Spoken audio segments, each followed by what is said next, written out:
आध्यात्मिक दर्शन के वीडियो को देखने के लिए जुड़े रहिए हमारे चैनल के साथ। टीवी का टीवी सब्सक्राइब कीजिए और बेल आइकन यानी घंटी का बटन दबाना ना भूलें। हमारे वीडियोस को लाइक भी कीजिए और शेयर भी कीजिए ताकि सभी लोग इस आध्यात्मिक यात्रा से जुड़ सके। तो आइए करते हैं आज ये वाले दर्शन। दोस्तों, आज हम हैं श्री श्री 1008 परमहंस परमानंद जी महाराज के दरबार में। आज आपको मैं इस मंदिर में लेकर चलूंगा और दर्शन करने के साथ साथ में हम यहाँ के पुजारी जी से भी बात करेंगे। तो आइए चलते हैं मंदिर में। आज जो भी बच्चा कोई आता है तो यहाँ से वो कामयाब ही होके जाता है। आगे कोई भी परीक्षा देवे, कोई भी आगे कंपटीशन देवे तो उसके अंदर उसकी बहुत मदद होती है। दांता ग्राम पड़ता है जयपुर से 88 किलोमीटर दूर और सीकर से 47 किलोमीटर दूर, और ये है दांता का बस स्टैंड। इसी बस स्टैंड के ठीक सामने एक गली है। इस गली के रास्ते पहुंचा जाता है परमहंस बाबा परमानंद के धाम। तो आइए चलते हैं और दर्शन के साथ साथ इस मंदिर का इतिहास भी जानें और पुजारी जी से कुछ चमत्कारों की बात भी करेंगे।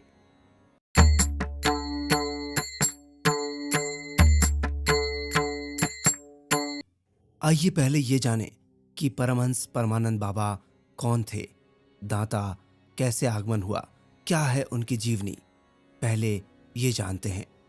लोसल नगरी धन्य है, प्रगटे परमानंद, दर्शन से संकट कटे, मिट जाए भव के फंद।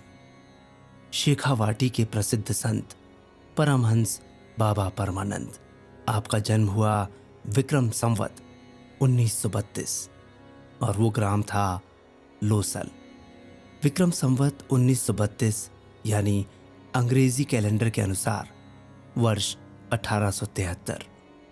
बाबा का जन्म हुआ जीनन राम व्यास पाराशर के घर और जन्म के समय बाबा का नाम रखा गया केदार।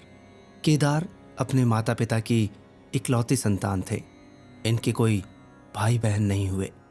जब केदार जी की उम्र 13 साल हुई तो इनके पिता ने विवाह के लिए लड़की देखी और जिलिया गांव की 10 बरस की लड़की गंगा जी से बाबा का विवाह संपन्न हुआ। गंगा भी अपने नाम की तरह पावन और पवित्र थी, लेकिन केदार को गृहस्थ जीवन रास नहीं आ रहा था।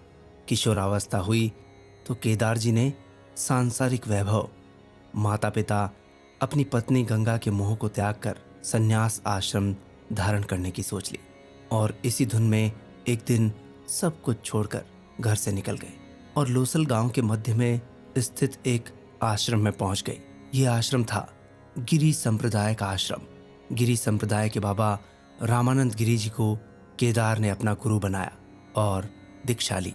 बाबा रामानंद गिरी जी ने जब केदार को आदेश दिया कि तुम निर्जन स्थान पर जाकर कठोर तपस्या करो तो केदार निकल पड़े। संत मिलन को चालिए तज माया अभिमान, जो जो पग आगे धरे कोटि यज्ञ समान। केदार यानी परमहंस परमानंद बाबा को लोहागृह और झाड़ली तालाई अपनी तपस्या के लिए उचित स्थान के रूप में प्रतीत हुई और फिर इन्हीं स्थानों को बाबा ने अपनी तपोभूमि बनाया। बाबा ने साधना करते हुए अपनी इंद्रियों को वश में कर लिया। बाबा के भोजन की बात करें तो सिर्फ कंदमूल ही बाबा ग्रहण किया करते थे और 25 बरस की उम्र तक बाबा ने कठोर तपस्या की और इस साधना के बाद फिर अपनी जन्मभूमि लोसल वापस लौट आए।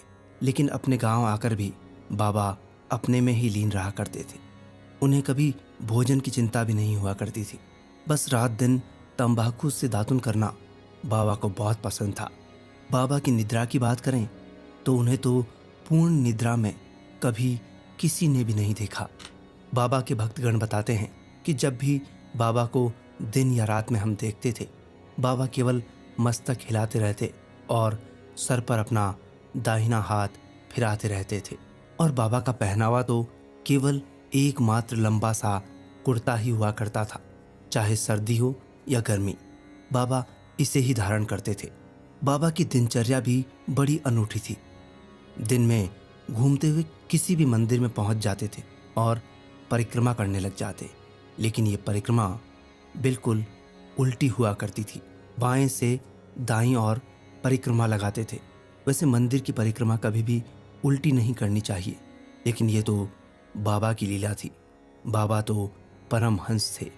बाबा का कभी मन करता तो पूरे लोसल गांव की परिक्रमा करने लग जाते थे। और उसके पीछे ये कारण था कि बाबा परिक्रमा कर पूरे लोसल गांव को रोग दोष और प्राकृतिक आपदाओं से दूर रखते थे। बाबा को तत्वबोध हो चुका था। सांसारिक दुनिया में रहते हुए भी बाबा हमेशा एक साधना में लीन रहते थे। कई ऐसे व्यक्ति भी थे जो असाध्य रोगों से पीड़ित थे। वो बाबा की शरण में आए और बाबा के आशीर्वाद से बिल्कुल स्वस्थ हो गए। कई दंपत्ति पहुंचे जिन्हें संतान नहीं हो रही थी। बाबा के आशीर्वाद मात्र से उन्हें पुत्र रत्न की प्राप्तियां हुई। एक दिन ऐसा आया जब बाबा लोसल से दांता आ गए और खेड़ापति बालाजी धाम में बाबा ने अपना काफी समय व्यतीत किया।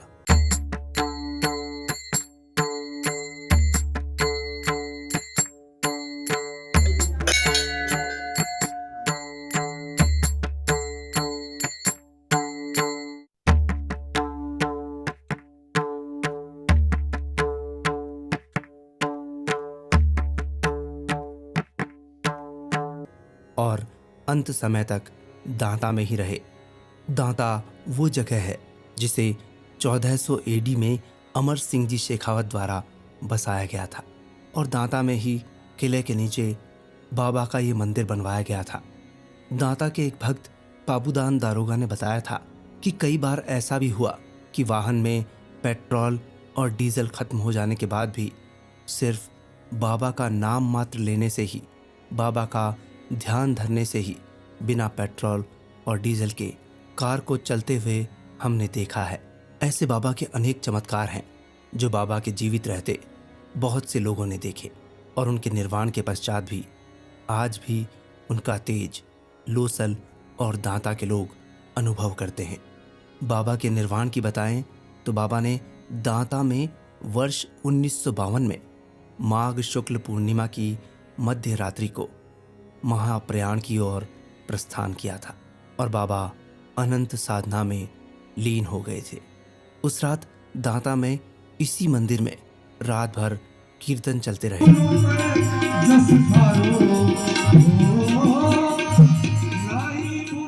जब सुबह हुई तो दांता के ठाकुर मदन सिंह जी ने दांता के ही तकरीबन 500 लोगों के साथ मिलकर बाबा के शरीर को उनके पैतृक निवास लोसल गांव की ओर प्रस्थान किया था।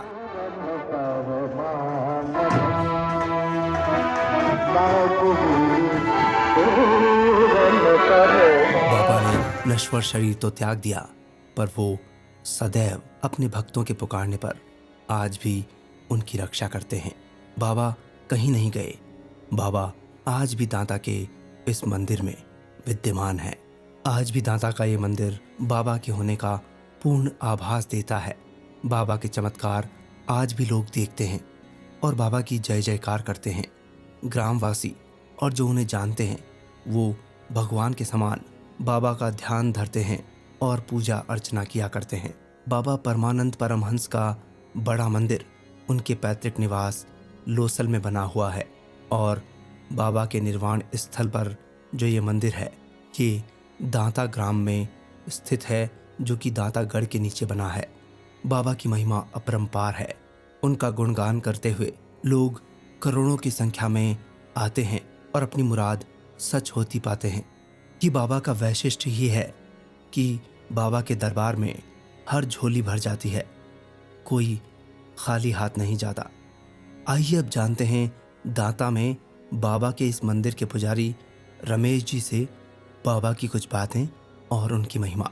मंदिर बाबा जी को ठाकुर साहब दांता ठाकुर साहब मदन सिंह जी थे, वो इनके शिष्य थे। बाबा जी इन्हीं के पास रहते थे और जो यहाँ पे ये जो बना हुआ है यहीं पे बाबा जी रहते थे। ठाकुर साहब ने कहा कि बाबा जी अब आपको 100 बरस पहुँच जाएंगे तो हमारे को कौन संभालेगा। तो बाबा जी ने कहा मेरी मूर्ति बनवा लो।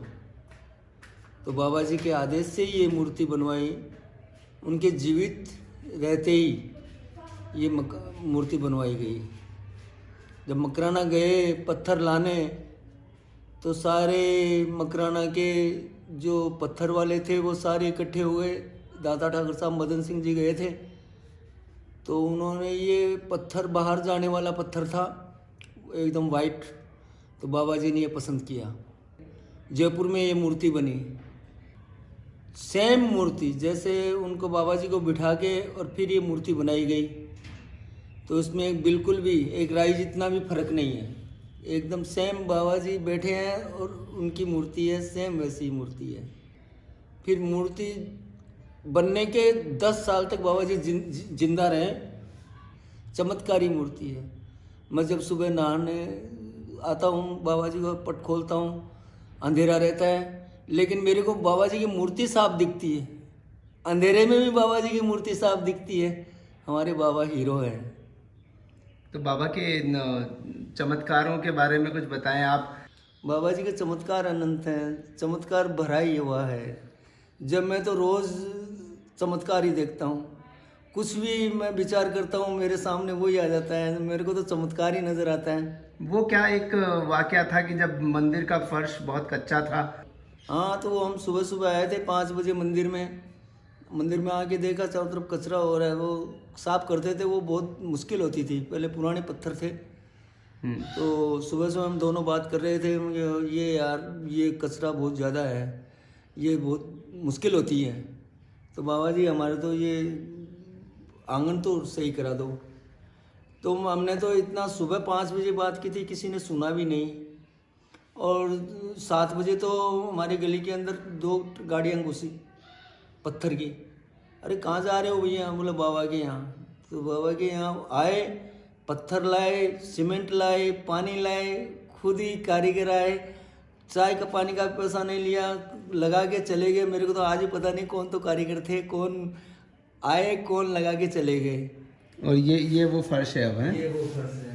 और वहाँ उन पेड़ों से पत्ते गिरा करते थे और वो यहाँ पूरा इकट्ठा हो जाते थे। ये बाबा की लीला है। और ऐसी अनंत लीलाएं हैं, अनंत लीलाएं हैं जो लोग फील करते हैं। और पेट्रोल के बिना भी गाड़ी चल जाती है। और मतलब बाबा एक ही समय पे कई जगह लोगों को दर्शाव दे देते हैं। फोन आ गया एक दिन, फोन आया नीमच से। मेरे फ़ोन में पैसे नहीं थे। मैंने सोचा कि अब एक बार ये मिला के ही देखे थे, घंटी भी चली जाए तो ठीक है। फ़ोन में पैसे नहीं थे। मैंने बात मिलाई तो नीमच फ़ोन मिल गया। पैसा मेरे जेब फ़ोन में पैसे ही नहीं है और बात नीमच हो रही है। ऐसे कई चमत्कार है। जैसे कुछ भी मंदिर के अंदर कोई भी बात करते हैं, विचार करते हैं तो वो वैसा ही होता है जैसा हम विचार करते हैं। वाह, कमाल, ये चमत्कार है बाबा। तो जो मांगे या जो फील करें वो सब यहाँ पर आकर पूरा हो जाता है। वो ही हाजिर हो जाता है। तो ये दांता में बिल्कुल बस स्टैंड के पास है मंदिर, है ना? हाँ, बस स्टैंड के पास में ही है। जीन माता जी जो बसें जाती है हमारे पास में से जाती है। अच्छा, तो ये इस जगह को क्या बोलते हैं? इस जगह को गांधी चौक भी बोलते हैं, सुभाष चौक भी बोलते हैं। ये कबूतर खाना है वैसे, कबूतर खाने के पास है। तो जितने भी दर्शनार्थी है वो कबूतर खाना बोलेंगे तो वो यहाँ पहुँच जाएंगे। तो पहुँच जाएंगे। और ये बहुत ही खूबसूरत जगह है दोस्तों, आप भी यहाँ दर्शन करिए। और हमें भी यहाँ एक बहुत पॉजिटिव एनर्जी का एहसास है। और बाबा परमानंद परमहंस की मूर्ति स्वतः बोलती सी प्रतीत होती है। और आप जो भी सोचते हैं वो कार्य आपके यहाँ बन पड़ते हैं। जो भी आप मुराद लाते हैं वो यहाँ से पूरी होती है। पढ़ने वाले बच्चों के लिए भी है। अच्छा। हाँ, जैसे हमारे पास आ गए थे बाबा जी, आए पगला बाबा। तो उन्होंने कहा था, बोले तुम्हारे को करोड़पति बना दूं। तो मैंने उनको मना किया। मुझे बाबा जी करोड़पति बना के मेरा किसको सामना कराओगे? मैं तो फिर इसकी पूजा कौन करेगा? तो फिर उन्होंने कहा कि तुम्हारे बच्चे कामयाब होंगे। तो आज जो भी बच्चा कोई आता है तो यहाँ से वो कामयाब ही होके जाता है। आगे कोई भी परीक्षा देवे, कोई भी आगे कंपटीशन देवे तो उसके अंदर उसकी बहुत मदद होती है। क्या बात है। जी ने एक बार तस्वीर भी खिंचवाई थी, और वो क्या बात थी?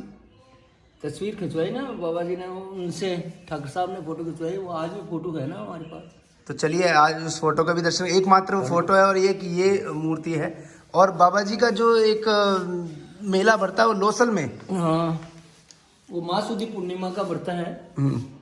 तो पहले दिन अपन 14 को यहाँ पे प्रोग्राम करते हैं, दूसरे दिन फिर लोसल में प्रोग्राम करते हैं। ये वो तस्वीर है जो कि बाबा जी की फोटो खींची गई थी, ओरिजिनल फोटोग्राफ है ये। श्री 1008 परमहंस बाबा परमानंद जी महाराज, विक्रम संवत 1932 से विक्रम संवत 2008, लोसलवादी। जय हो। आइए अब पूरे मंदिर का भ्रमण करें और जहां पर बाबा खुद भगवान की पूजा करते थे, उन भगवान के भी दर्शन करें।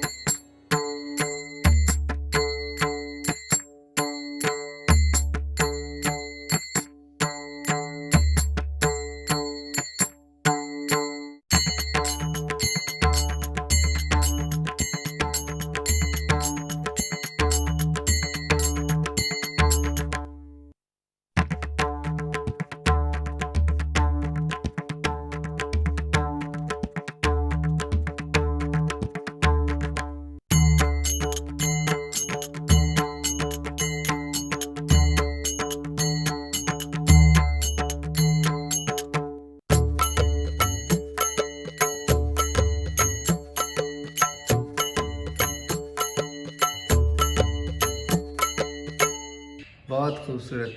और आप यहाँ पूजा अर्चना करते हैं, आपको बहुत बहुत धन्यवाद कि आप इस तरीके से लोगों को बाबा के बारे में बताते हैं और उनकी समस्याओं का निराकरण होता है। तो आप स्वतः ही एक बाबा के संदेश वाहक हैं और एक बहुत अच्छी बात है।